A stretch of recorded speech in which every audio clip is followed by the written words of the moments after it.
Yeah, yeah, yeah, yeah.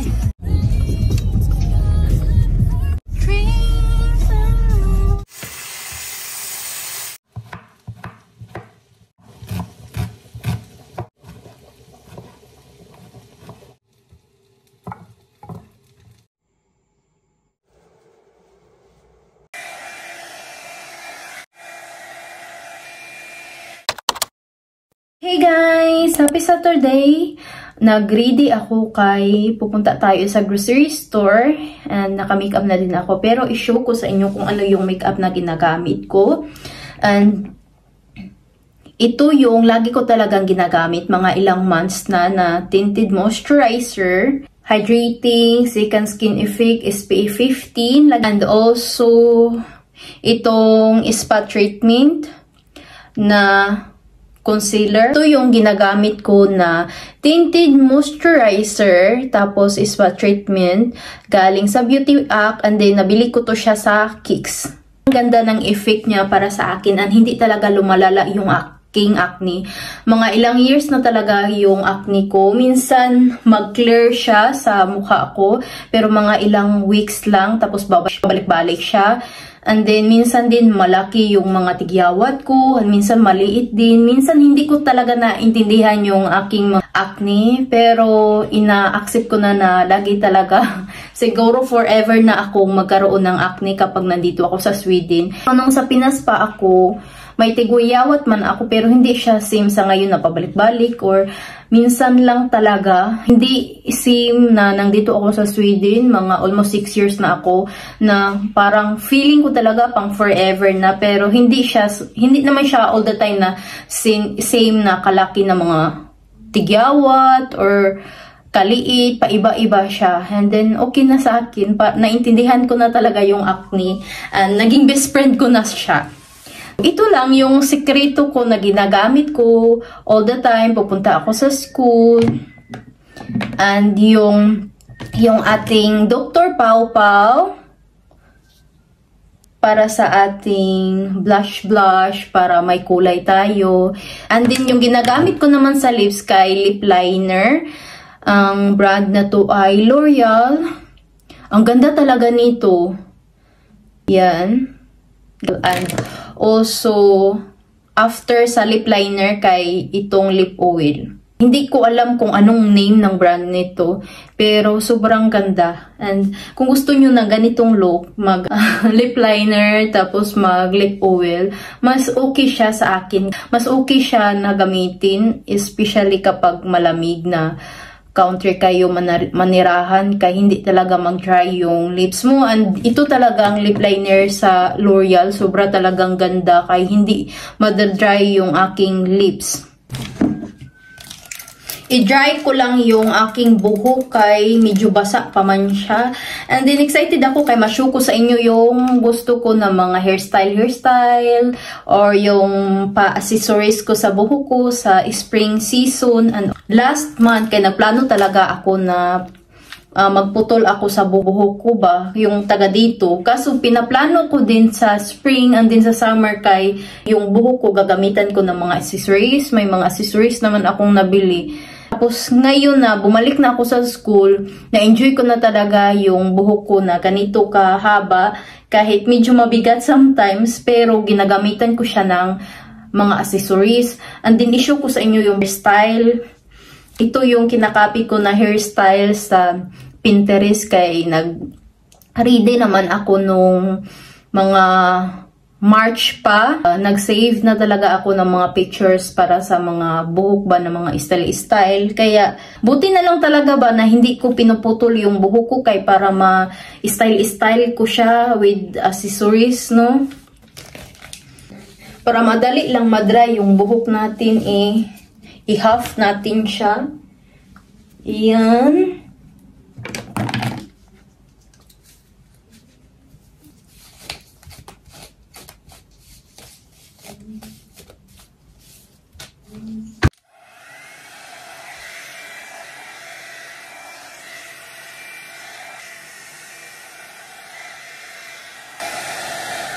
Itong ginagamit ko guys, kay pwede lang to siyang hindi mainit. Yan, pang change.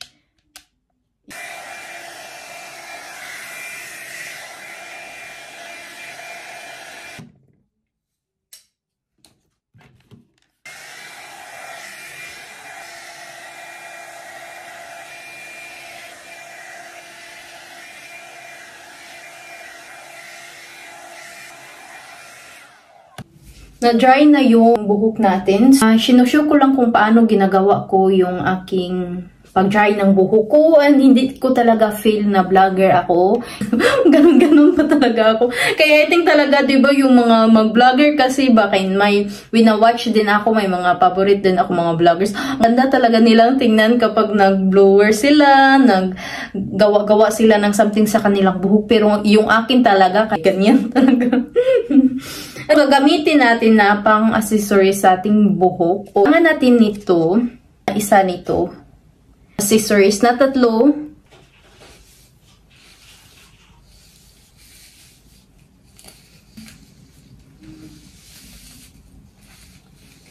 Itali nyo lang yung buhok nyo.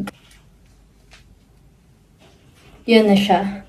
May baby hair ako, magamit tayo ng gel. And kapag magamit kayo nito sa buhok nyo, magagamit nyo din to sa kilay nyo. Mag-practice-practice lang kayo. Today, ito yung gamit ko sa kilay ko. And makapal talaga yung kilay ko. Yan.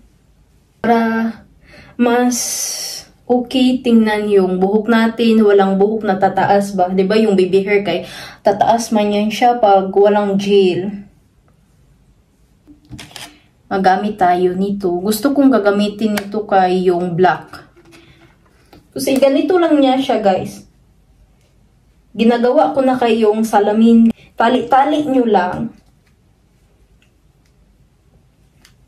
Yan. Tapos, iganyan nyo siya. Tapos, talian nyo naman yung next. Iganyan nyo na naman.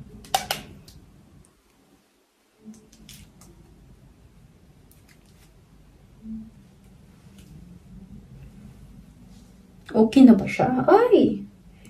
Hindi siya pantay. Ipantay lang natin to siya. Kayo talagang naging salamin ko. Pwede lang naman siya na ganito lang yung mga datingan sa buhok nyo. Yan. Cute na siya tingnan. Pero gusto ko pa rin mas more. Napa-cute-cute. And pwede din yung mga ribbon-ribbon na ganito. O, diba? Ang cute. So, i-clip lang natin.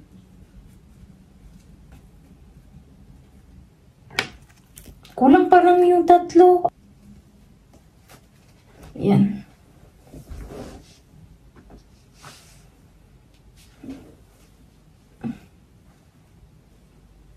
Yan na siya, guys. So, tapos na yung ating buhok. Gusto ko kasi sa spring na mga style-style ba kay pag girly-girly, gusto ko na medyo may kulay yung datingan natin kay mahilig tayo sa neutral. Pero kapag spring, andin sa summer, maglagay tayo ng konting kulay like violet or pink or kahit green or blue. Mag-mix tayo ng konting kulay or accessories na may kulay. Magsuot din ng necklace. Ito yung necklace ko na galing sa ate ko. More than 10 years na to siya sa akin. Mag-earrings din tayo ng heart.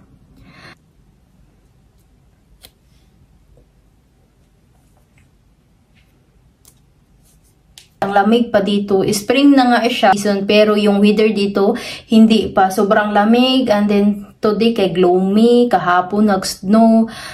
I'm not sure bukas ano yung weather namin. Kapag nandito kayo sa Sweden, di mo talaga ma-trust yung weather dito. Kahit April na or May, mag-snow pa rin. Ang ganda sana i-Paris to ganito na shoes. Tapos mag-grocery man tayo. Ganito kasi feeling ko sobrang formal. Pang grocery. Gagamitin natin na bag kay yung ito. Mas ukihan sana ako ba na walang brand. Yung plain lang siya bitaw. Yung ganyan lang siya without brand. Mas okay sa akin na walang brand na makikita. Gusto ko lang talaga yung plain. For example, kapag nagagamit ako ng shoes, kumbaga, ano siya, H&M, pero wala man siyang nakalagay na H&M talaga dyan or dito. Yung plain lang ba? Kaso, nagustuhan ko talaga tong style. Na fit siya kay, diba, nag-aaral man ako dito sa Sweden. And then, ang daming malalagayan. And sling bag din to siya, tote bag din. Yan. Mag-grocery na tayo.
Tapos na tayo mag-grocery guys, and it's already 5:53 na ng hapon.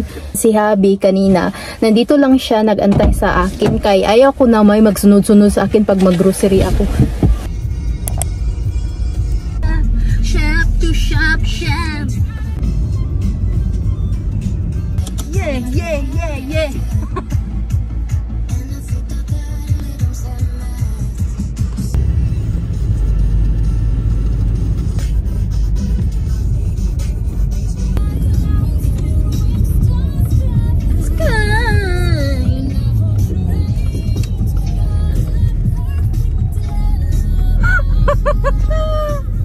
The sweet dreams.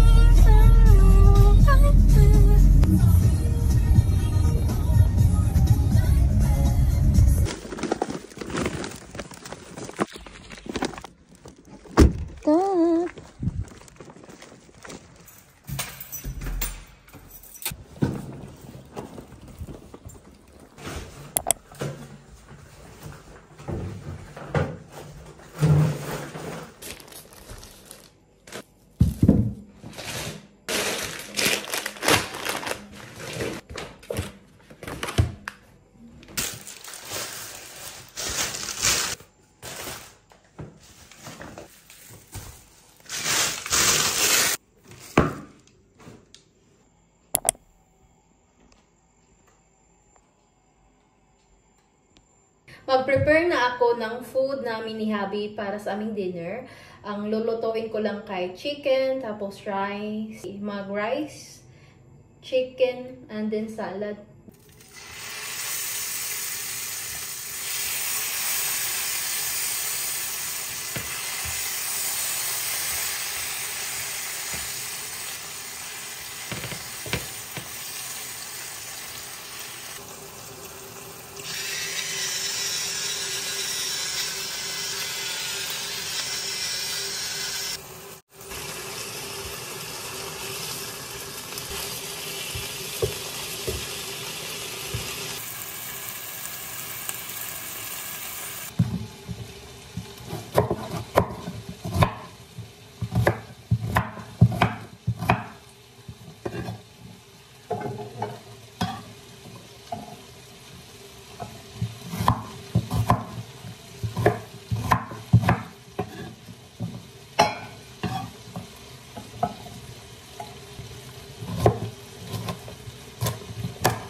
Punch! We can eat ano?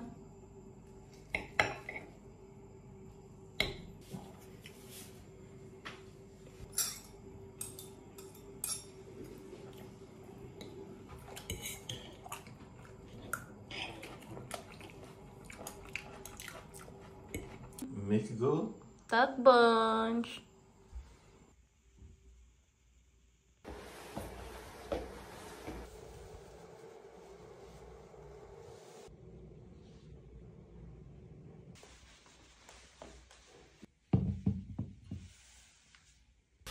Good evening, guys. Magsulat tayo together sa aking April bucket list. Alam nyo, guys, man talaga nung March, nung nag-training ako, mga ilang weeks, wala talaga akong routine. Tapos, ilang beses lang ako nakapag-workout. And then, last week pa ako nakabalik sa pag-workout. Hey, bunch. Even gå en promenad. Utan mig? Ja, eller vill du följa mig? Ja, after dinner.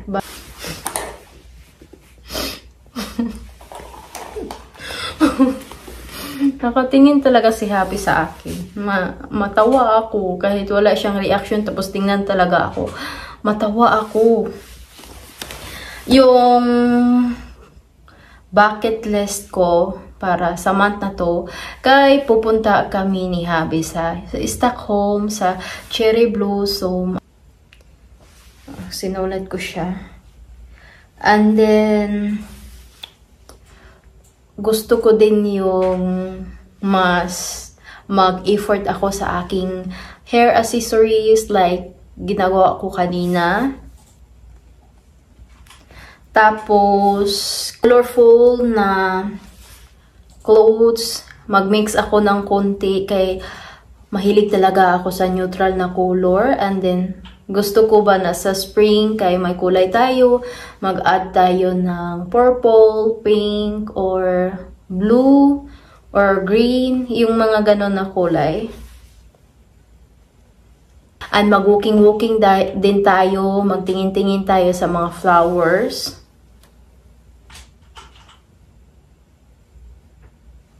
And drink more water.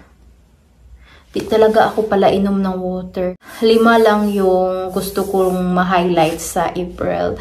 And then, maybe sa next month na naman yung iba sa spring na aking bucket list. So, ito yung bucket list or gusto ko talaga nitong month na gagawin. May pang 6 pala ako. Matapos ko tong book na to. Ito siya. Yun lang yung ating vlog, guys. I hope na nag-enjoy kayo. Mag-ingat kayo lagi. I love you so much. Bye-bye.